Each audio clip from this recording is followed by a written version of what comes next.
जय हिंद। अपन कक्षा 6 गणित में चैप्टर 12 पढ़ रहे हैं, अनुपात और समानुपात, रेशियो और प्रोपोर्शन, जिसमें हमने पिछली क्लास में एक्सरसाइज 12.1 के 7-8 क्वेश्चन हल कर लिए थे। 8 क्वेश्चन हल कर लिए थे। आइए कि 8 क्वेश्चन आज अपन हल करते हैं। चलिए शुरू करते हैं। एक्सरसाइज 12.1 और क्वेश्चन नंबर 9। 8 क्वेश्चन हमने कर लिए थे।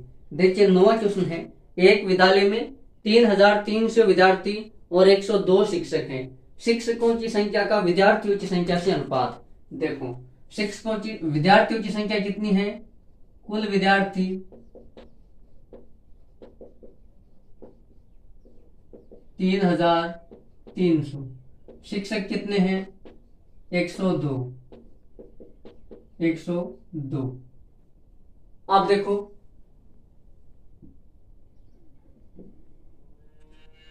अनुपात हमें क्या निकालना है, शिक्षक का अनुपात हमें निकालना है विद्यार्थियों की संख्या से। ऐसा ही कुछ है ना,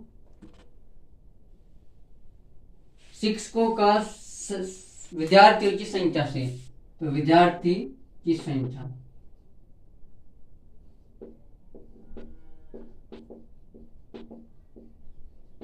देखो शिक्षक की संख्या कितनी है 102, विद्यार्थियों की संख्या कितनी है 3300। इसको अपन ऐसे भी लिख सकते हैं 102/3300।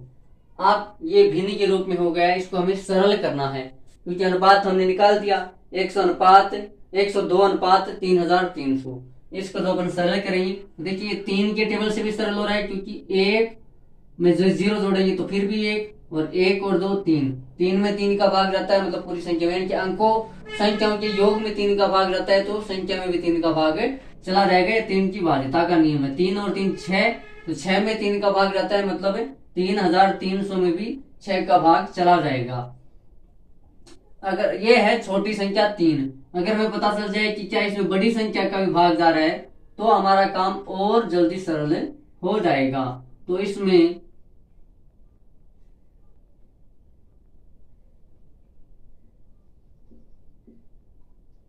चलो इसमें 3 को ही सरल करते हैं। 3 के टेबल से ये सरल हो जाएगा, 3 3 9, फिर 3 चौके 12, और ये सरल हो जाएगा 3 एकम 3, 3 एकम 3 और 2 0, तो ये आ गया 34/1100, या फिर इसको बोल सकते हैं 1100। अब 34/1100 ये 2 के टेबल से सरल हो जाएगा क्योंकि इसमें इकाई अंक 0 है, इसमें इकाई अंक 4 है, तो 2 के टेबल से जब इसको सरल करते हैं तो 2 एकम 2, और फिर 1 बचा तो 2 7 14, और यहाँ पे सरल हो जाएगा 2 पंजे 10, फिर ये 1 हासिल इधर जाएगा तो 2 पंजे 10, 550।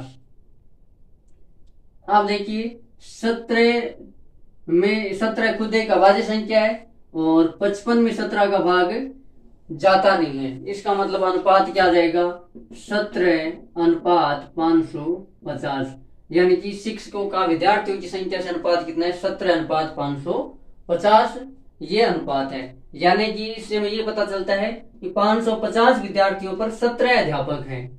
कितने शिक्षक हैं, 550 बच्चों पे 17 शिक्षक हैं। ये हमें अनुपात से पता चलता है। क्वेश्चन नंबर 10 है, एक कॉलेज में 4320 विद्यार्थियों में से 2300 लड़कियां हैं, अनुपात निकालिए। देखिए 4320 है, ये विद्यार्थियों की संख्या है, विद्यार्थियों में लड़के और लड़कियां दोनों आ जाते हैं, जिसमें से 2300 क्या है, लड़कियां हैं। तो देखो कॉलेज में कुल विद्यार्थी कितने हैं, कुल विद्यार्थी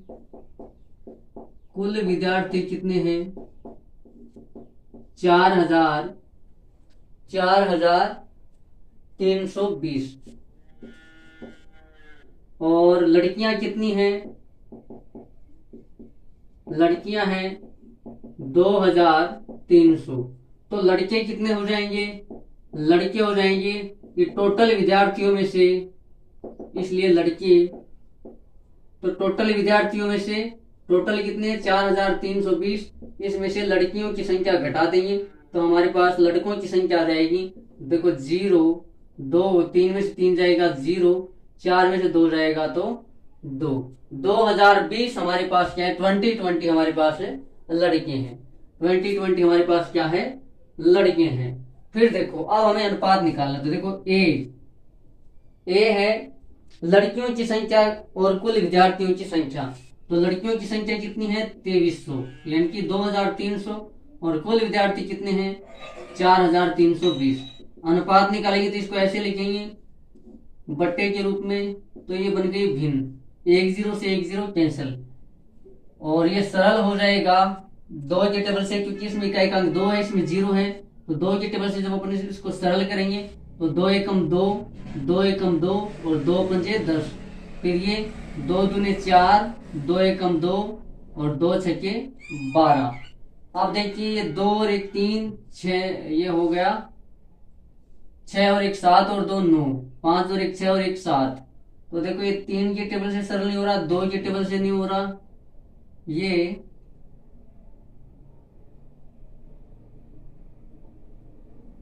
अब आगे किससे सरल होगा, 5 के टेबल से ये सरल हो जाएगा, लेकिन ये सरल नहीं होगा। क्या हमने भाग सही दिया है, 2 दूनी 4, 2 एकम 2, 2 छक्के 12, 2 एकम 2, 2 एकम 2, 2 पंजे 10, और 1 0 से 1 0 कट गया। देखो भाग हमने सही दिया है। अब तो अनुपात क्या हो जाएगा, 115 अनुपात 216, 115 अनुपात 216। देखो ये आगे यदि कहीं से सरल हो, और वैसे अगर हमें देखना हो तो इन दोनों का जो एच शेप आएगा उससे ये दोनों कट जाएंगे। उसके लिए हमें इसका भाज्य गुणनखंड और इसका गुणनखंड करना पड़ेगा, फिर हमारे पास एच शेप आएगा।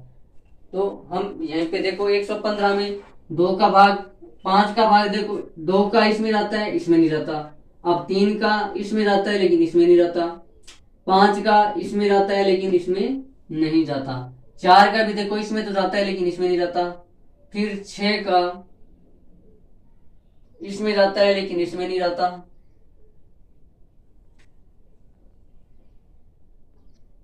7 का 7 एकम 7, बच गए कितने, 4, 7 का भी नहीं जाता, 8 का भी नहीं जाएगा, 9 का 9 एकम 9 नहीं जा रहा। तो ये अनुपात क्या होगा, 115 अनुपात 216। फिर देखो बी है लड़कों की संख्या का लड़कियों की संख्या से अनुपात। तो लड़कों की संख्या कितनी है, 2020, लड़कियों की संख्या कितनी है, 2300। तो ये क्या हो जाएगा, 2020 बटे 2300, 1 0 से 1 0 कट जाएगा, ये कितना आएगा, ये आएगा 202 बटे 230। 2 के टेबल से सरल हो जाएगा, 2 एकम 2 0, 2 एकम 2, 2 एकम 2, 2 एकम 2 और 2 पंजे 10। तो ये अनुपात क्या आ गया, 101 अनुपात 115। फिर देखिए सी, इसी में है सी है लड़कों की संख्या और कुल विद्यार्थियों की संख्या का अनुपात। तो लड़कों की संख्या कितनी है, 2020, अनुपात निकालना है, कुल विद्यार्थी कितने हैं, 4320, कुल विद्यार्थी कितने, 4320। तो अनुपात निकालेंगे तो इसको भिन्न के रूप में लिखेंगे, 2020 बटे 4320, 1 0 से 1 0 कट जाएगा, 2 के टेबल से सरल होगा तो 101 बटा 2 एकम 2, 2 दूनी 4, 2 एकम 2 और 2 छक्के 12। तो क्या रहेगा, 101 अनुपात 216 आ जाएगा। ये होगा क्वेश्चन नंबर 10। आइए देखिए क्वेश्चन नंबर 11। एक विद्यालय के 1800 विद्यार्थियों में से 750 ने बास्केटबॉल, 800 ने क्रिकेट और शेष ने टेबल टेनिस खेलना पसंद किया। यदि एक छात्र केवल एक खेल चुने तो अनुपात ज्ञात कीजिए। देखो कुल विद्यार्थी कितने हैं, क्वेश्चन नंबर 18 में यहां से इतना मिटा देता हूं। क्वेश्चन नंबर 18,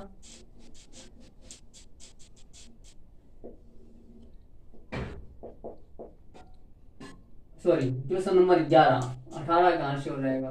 क्वेश्चन नंबर 11, कुल विद्यार्थी कितने हैं, 1800, कुल विद्यार्थी 1800। फिर बास्केटबॉल पसंद करने वाले विद्यार्थी बास्केट बॉल पसंद करने वाले विद्यार्थी कितने हैं? 750। फिर क्रिकेट पसंद करने वाले विद्यार्थी कितने हैं? क्रिकेट पसंद करने वाले विद्यार्थी हैं 800। और बाकी जो बच गए वो है टेबल टेनिस पसंद करने वाले विद्यार्थी। टेबल टेनिस पसंद करने वाले विद्यार्थी, तो देखो टोटल 1800 है और उसमें से 750 बास्केटबॉल और 800 टेबल क्रिकेट वाले हैं।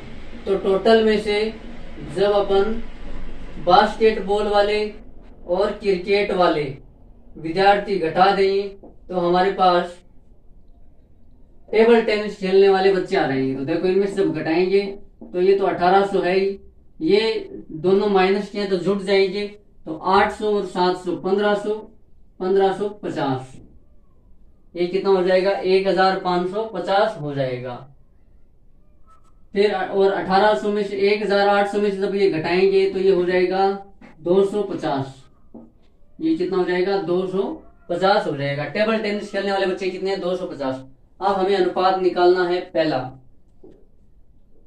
बास्केटबॉल खेलने वाले और टेबल टेनिस खेलने वालों का अनुपात। तो बास्केटबॉल खेलने वाले कितने हैं? 750। टेबल टेनिस खेलने वाले बच्चे कितने हैं? 250। तो 1 0 से 1 0 कैंसिल। ये अनुपात ऐसे लिखा जाएगा, बास्केटबॉल का अनुपात टेबल टेनिस के साथ। इसको फिर ऐसे लिख देंगे तो, और ये 25 से सरल हो जाएगा।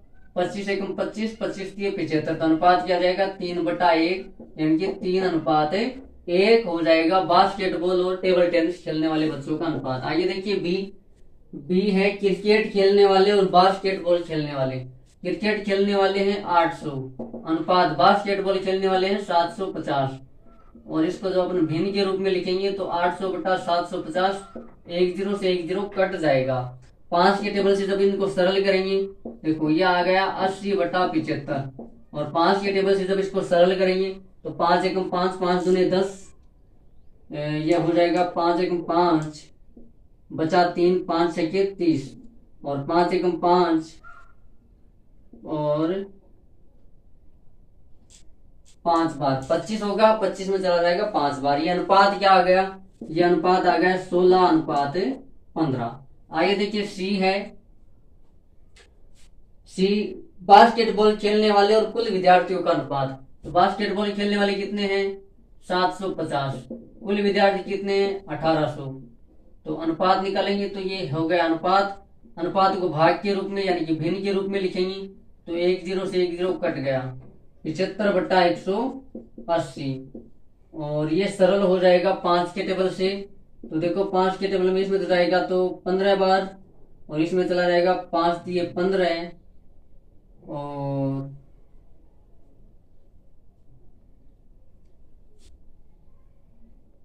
5 दिए 15, फिर बचा 3 30, 5 से 30। 3 के टेबल से फिर सरल हो जाएगा, 3 पंजे 15, 3 एकम 3, 3 दूने 6, 5:12 आ जाएगा। कितना रहेगा? 5:12 आ जाएगा। ये क्वेश्चन नंबर 11 हो गया। देखो 75 कटेगा 5 से 15 बार, और ये कटेगा देखो 5 एकम 5, 5 दूने 5 दिए 15, फिर बच गया 3 30, 5 से 30। फिर 3 के टेबल से दोनों कटेगा तो 5 दिए 15 और 12 दिए 36, और फिर अनुपात आगे ये सरल नहीं होगा तो 5:12 आ जाएगा। आइए देखिए क्वेश्चन नंबर 12। 1 दर्जन, अब 1 दर्जन में कितने होते हैं? 1 दर्जन में 12 होते हैं। अब चाहे 1 दर्जन कुछ भी हो, 1 दर्जन में कुल कितने होते हैं? 12 होते हैं। अब 1 दर्जन केले लोगे तो 12 केले आ जाएंगे। 1 दर्जन पेन ले रहे हो तो 12 पेन हो जाएंगे। 1 दर्जन पेन का मूल्य 180 रुपए, मतलब 12 पेन का मूल्य कितना? 180 रुपए है। 8 बॉल पेन का मूल्य 56 रुपए है। पेन के मूल्य का बॉल पेन के मूल्य से अनुपात याद कीजिए। पेन के मूल्य का बॉल के पेन के मूल्य से अनुपात ज्ञात कीजिए। देखो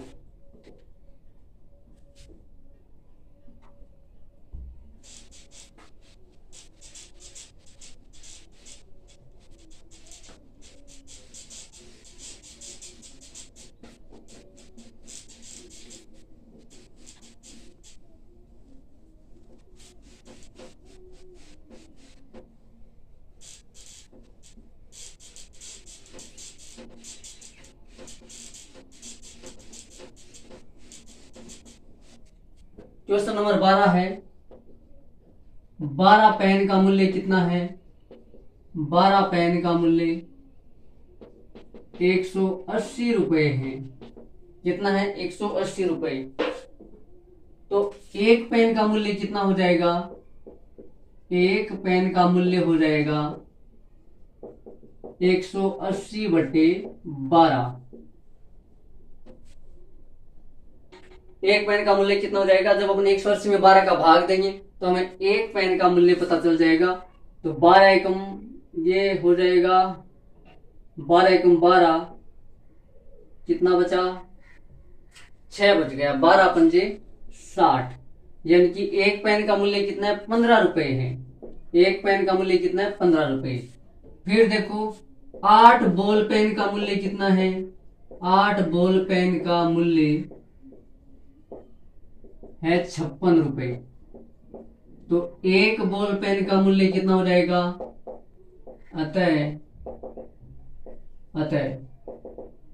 एक बॉल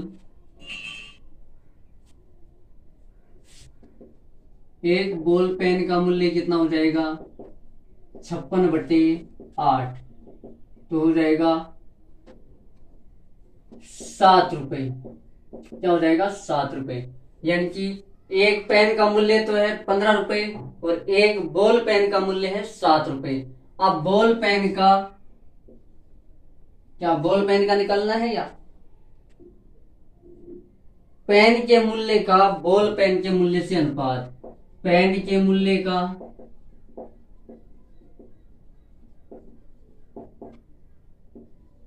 बॉल पेन के मूल्य से अनुपात, तो वो कितना हो जाएगा? एक पेन का मूल्य कितना है? 15 रुपए और एक बॉल पेन का मूल्य कितना है? 7 रुपए। तो अनुपात क्या आ जाएगा? 15:7 आ जाएगा। ये आगे सरल होगा, नहीं तो ये इतना ही रह जाएगा। देखिए हमने एक का क्यों निकाला? क्योंकि यहाँ पे ये 12 पेन का मूल्य था, ये 8 पेन का मूल्य था, इसलिए हम डायरेक्ट इससे अनुपात नहीं निकाल सकते, क्योंकि यहाँ पे तो बराबर ही नहीं है कहीं। ये 12 पेन का मूल्य है, ये 8 बॉल पेन का मूल्य है, ये 8 बॉल पेन का मूल्य है, तो फिर ये तो बराबर नहीं है। इसलिए हमने यहाँ पर भी एक पेन का मूल्य निकाला, यहाँ पर भी एक बॉल पेन का मूल्य निकाला। अब यहाँ पे देखो ये भी एक का है, ये भी एक का मूल्य है, तब यहाँ पे क्या निकल गया? अनुपात निकल गया। इकाई हमने क्या कर ली? समान कर ली। आइए देखिए क्वेश्चन नंबर 13। कथन को देखिए, एक होल की चौड़ाई और लंबाई का अनुपात 2:5 है। निम्न सारणी को पूरा कीजिए जो कि होल की कुछ संभव लंबाई व चौड़ाई दिखाती है। तो देखो होल की चौड़ाई मीटर में, होल की चौड़ाई दे रखी है हमें मीटर में, और लंबाई व चौड़ाई का अनुपात कितना है? लंबाई व चौड़ाई का अनुपात हमें दे रखा है 2:5। ऐसा ही है, एक होल की चौड़ाई और लंबाई का अनुपात है, चौड़ाई और लंबाई का अनुपात कितना दे रखा है? चौड़ाई और लंबाई का अनुपात दे रखा है 2:5 दे रखा है, 2:5 दे रखा है। अब होल की लंबाई और चौड़ाई हमें कुछ ये सारणी पूरी करनी है। होल की चौड़ाई मीटर में दे रखी है और होल की लंबाई भी किस में दे रखी है? मीटर में। अब हमें सारणी पूरी करनी है 10 और ये है 25, यानी कि अगर चौड़ाई 10 मीटर है तो लंबाई 25 मीटर है। फिर देखिए यहाँ पे रिक्त स्थान दे रखा है और यहाँ पे नीचे दे रखा है 50।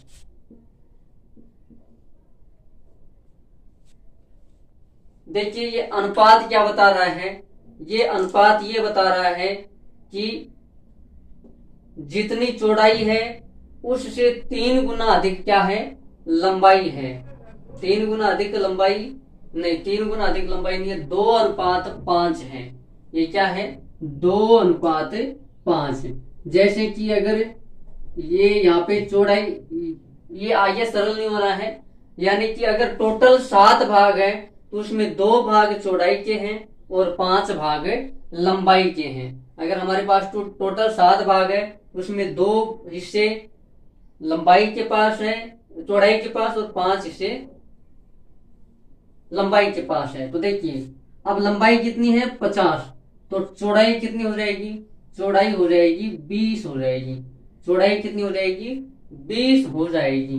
देखिए ये कैसे पता चला, क्योंकि देखो यहाँ पे चौड़ाई कितनी थी 10, तो यहाँ पे लंबाई कितनी हो गई 25। कितनी हो गई 25। अब यहाँ पे लंबाई कितनी दे रखी है 50, तो चौड़ाई कितनी हो जाएगी 20 हो जाएगी। देखिए 25 थी तो 10। अब अगर यहाँ चौड़ाई डबल हुई है तो यहाँ पे लंबाई क्या हुई है 25 से 50, तो चौड़ाई भी क्या हो जाएगी 10 से 20। फिर देखिए आगे यहाँ पे दे रखा है 40 और यहाँ दे रखा है रिक्त स्थान। अब देखो चौड़ाई जब 10 थी तो ये भी 25, चौड़ाई जब 20 तो यह हुआ 50। जब चौड़ाई देखो ये 10-10 बढ़ रहा है तो यहाँ पर भी 25-25 के साथ बढ़ रहा है। देखो यहाँ पे 10 तो यहाँ 25, यहाँ पे 20 तो यहाँ पे 50, यहाँ पे अगर 30 होता तो नीचे क्या आ जाता, नीचे आ जाता 75। अब यहाँ पे 40 तो यहाँ पे आ जाएगा 100, यहाँ पे क्या आ जाएगा 100 आ जाएगा, यहाँ पे क्या आ जाएगा 100 आ जाएगा। ये हमारी क्या हो गई, सारणी कंप्लीट हो गई। थोड़ा सा ध्यान देने वाली बातें थी। आगे देखिए क्वेश्चन नंबर 14। शीला और संगीता के बीच 20 पेनों को 3:2 में बांटिए।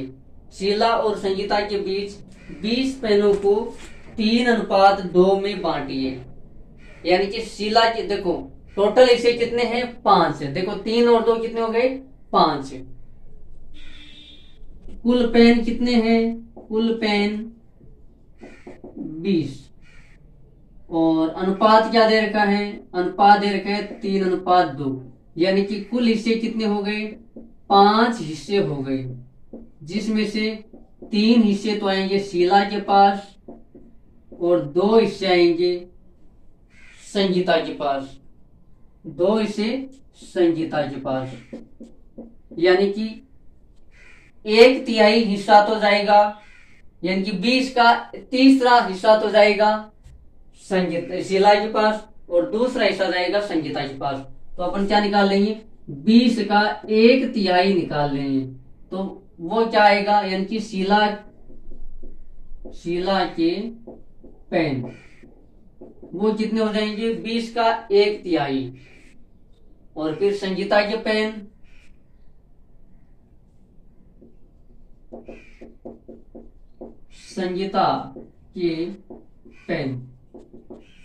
तो 20 का आधा हिस्सा, 20 का आधा हिस्सा, तो 20 का आधा कितना हो जाएगा 10।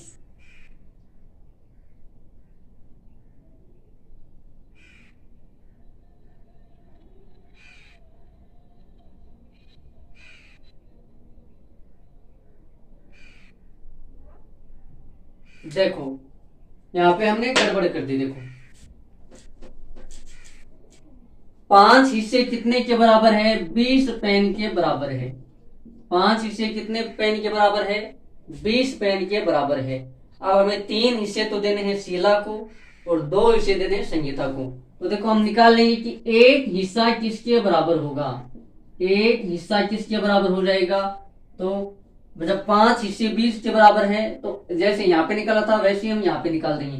तो एक हिस्सा बराबर हो जाएगा 20/5, यानी कि एक हिस्से में कितना पेन आएगा, एक हिस्से में पेन कितने आएंगे, 20 में 5 का भाग देंगे तो आ जाएगा 4, यानी कि एक हिस्से में 4 पेन आएंगे। तो अब शीला के पास कितने हिस्से आ रहे हैं, 3, और एक हिस्से में पेन कितने हैं, 4, तो शीला के पास तो आएंगे 12 पेन, और संगीता के पास कितने हिस्से आ रहे हैं, 2, और एक हिस्से में पेन कितने हैं, 4, तो संगीता के पास कितने आ जाएंगे, 8 पेन आ जाएंगे। ये हमने क्या कर दिए, अलग अलग हिस्से कर दिए। देखो अनुपात क्या दे रखा है, 3:5, कुल पेन कितने हैं, 20, यानी कि शीला का जो हिस्सा है वो तो है 3 और संगीता का हिस्सा कितना है, 2, तो टोटल हिस्से कितने हो गए, 5, तो टोटल पेन भी तो हमारे पास कितने हैं, 20, यानी कि कुल हिस्से वो टोटल पेन के बराबर आ जाएंगे।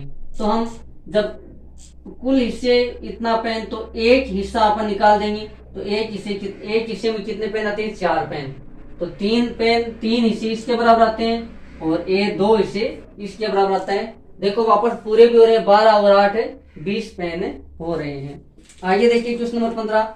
एक माता अपनी बेटी श्रेया और भूमिका में 36 को उनकी भूमिका में रुपए 36 को उनकी आयु के अनुपात में बांटना चाहती है। यदि श्रेया की आयु 15 वर्ष और भूमिका की आयु 12 वर्ष हो तो श्रेया और भूमिका को कितना कितना भाग मिलेगा। तो अपन देखिए इनकी आयु का अनुपात निकाल देंगे, फिर जो अनुपात आएगा उसके हिसाब से इस 36 रुपए को बांट देंगे। देखो क्वेश्चन नंबर 15, श्रेया व भूमिका की आयु का अनुपात। तो देखो श्रेया की आयु कितनी है, श्रेया की आयु है 15 वर्ष, अनुपात भूमिका की आयु है 12 वर्ष, तो ये हो जाएगा 15/12। सरल करेंगे तो 5 के 15, 300 के 12, अनुपात क्या आ जाएगा, 5:4, 5:4। अब देखिए ये टोटल हिस्से कितने हो गए, आयु के 9 हिस्से, यानी कि ये 9:36 के बराबर है। तो अपन देखो इसी की तरह हो जाएगा। कुल रुपए कितने दिए हुए हैं, कुल रुपए दिए हुए हैं 36, कुल रुपए 36, और इनकी माता इन 36 रुपए को इनकी आयु के अनुपात में बांटती है। तो हमने सबसे पहले तो इनकी आयु का अनुपात निकाल लिया, जो कितना आया, 5:4। कुल मिला के हिस्से तो यानी कि 5 हिस्सा तो है श्रेया का और 4 हिस्सा है भूमिका का आयु में अनुपात। तो कुल हिस्से कितने हो गए, 9, यानी कि 9 अनुपात वो किसके बराबर है, कुल रुपए के 36 रुपए के। तो 1 अनुपात क्या हो जाएगा, 1 अनुपात आ जाएगा 36/9, यानी कि 4 रुपए। कितना आ जाएगा, 4 रुपए आ जाएगा, यानी कि 1 अनुपात में 4 रुपए आते हैं। तो या इनको हिस्सा भी बोल सकते हैं, यानी कि कुल हिस्से कितने हैं, 9 हिस्से, जिसमें ये वाला किसका है, श्रेया की आयु का अनुपात और ये वाला भूमिका। तो सेम टू सेम इसी की तरीके से है, 1 अनुपात या 1 हिस्से में कितना आया, 4 रुपए। तो अब देखो श्रेया के पास रुपए कितने हो जाएंगे, तो देखो उसके पास हिस्सा कितना आ रहा है, 5, 1 अनुपात में कितना आ रहा है, 4, तो 5 के 20, यानी कि श्रेया के पास 20 रुपए आ जाएंगे उसकी आयु के हिसाब से। और भूमिका के पास रुपए, भूमिका के पास रुपए वो हो जाएंगे, अब देखो इसके पास कितना आ रहा है, 4 अनुपात, और 1 अनुपात में कितना है, 9 रुपए। तो 9 चौके, रुको रुको रुको रुको रुको रुको, कितना अनुपात है, 4, और 1 अनुपात में कितना है, 4, तो 4 चौके 16 रुपए, यानी कि भूमिका के पास उसकी आयु के हिसाब से 16 रुपए आएंगे और श्रेया के पास 20 रुपए आएंगे। तो इन दोनों को जब आप वापस जोड़ते हो तो 20 और 16 36 रुपए हो जाते हैं। आइए देखिए क्वेश्चन नंबर 16। पिता की वर्तमान आयु 42 वर्ष और उसके पुत्र की 14 वर्ष है। अनुपात ज्ञात कीजिए पिता की वर्तमान आयु का और पुत्र की वर्तमान आयु से। देखो क्वेश्चन नंबर 16। पिता की वर्तमान आयु कितनी है? वर्तमान आयु 42 वर्ष और पुत्र की वर्तमान आयु कितनी है? पुत्र की वर्तमान आयु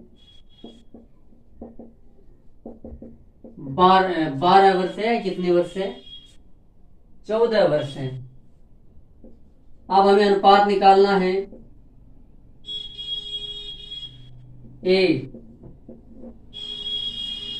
पिता की वर्तमान आयु का पुत्र की वर्तमान आयु से अनुपात। तो पिता की वर्तमान आयु कितनी है? 42।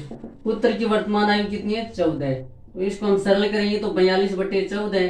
तो 14 में 42 का भाग चला जाएगा 3 बार, तो यह आ जाएगा 3/1। तो अनुपात हो जाएगा 3:1। यानी कि जितनी पुत्र की आयु है उनसे 3 गुना आयु उसके पिता की है। यानी कि पुत्र की आयु से पिता की आयु तिगुनी है, 3 गुना है। फिर देखिए बी है पिता की आयु का पुत्र की आयु से जब पुत्र 12 वर्ष का था। अब देखो पिता की आयु से पुत्र की आयु का निकालना है, लेकिन जब पुत्र क्या था? 12 वर्ष का। अब वर्तमान आयु क्या है पुत्र की? 14 वर्ष। जब पुत्र 12 वर्ष का था, इसका मतलब 2 साल पहले की बात हो रही है। तो पापा भी तो 2 साल छोटे होंगे 2 साल पहले। यानी कि जब ये 2 साल पहले 12 वर्ष का था तो ये 2 साल पहले 40 वर्ष के हो जाएंगे। तो पिता की आयु 2 साल पहले 40 वर्ष और अनुपात निकालना है पुत्र की आयु से 12 वर्ष, है ना। जब वो 12 वर्ष का था, 12 वर्ष का मतलब वर्तमान से 2 साल पहले वो 12 साल का था। तो पिताजी भी तो 2 साल पहले 40 साल की तो थे। तो देखो 40:12। इसको जब अपन सरल करेंगे तो 40/12 और यह अब सरल हो जाएगा 4 के टेबल से। 4 के टेबल 40 में तो 4 का भाग चला जाएगा 10 बार और 12 में चला जाएगा 3 बार। तो अनुपात क्या जाएगा? 10:3 आ जाएगा। अनुपात कितना जाएगा? 10:3। लास्ट देखिए सी। 10 वर्ष बाद की पिता की आयु का 10 वर्ष बाद पुत्र की आयु से अनुपात। तो वर्तमान आयु कितनी है? 42 वर्ष। 10 साल बाद कितनी हो जाएगी? तो 42 में 10 जोड़ दो और अनुपात निकालना है पुत्र के साथ। तो पुत्र भी तो 10 साल बाद, तो वर्तमान आयु 14 और 10 साल बाद 14 जोड़ देंगे, 10 जोड़ देंगे तो 10 साल आगे चले जाएंगे। तो देखो 42 में 10 जोड़ेंगे 52:24। यानी कि पिताजी 10 साल बाद 52 वर्ष के हो जाएंगे और पुत्र हो जाएगा 24 वर्ष का। अब इसका अनुपात निकालेंगे तो इसको भाग के रूप में लिख देंगे और अब इसको सरल करेंगे तो ये 2 के टेबल से सरल हो जाएगा। 2 एकम 2, 2 दूनी 4 और 2 छके 12 और ये सरल होगा 12 बार। फिर से 2 के टेबल से सरल हो जाएंगे तो 13 और नीचे आएगा 6। तो अनुपात कितना जाएगा? 13:6 आ जाएगा। 13:6। और डी है पिता की आयु का पुत्र की आयु से जब पिता 30 वर्ष का था। पिता कितने वर्ष का था? 30 वर्ष का था तब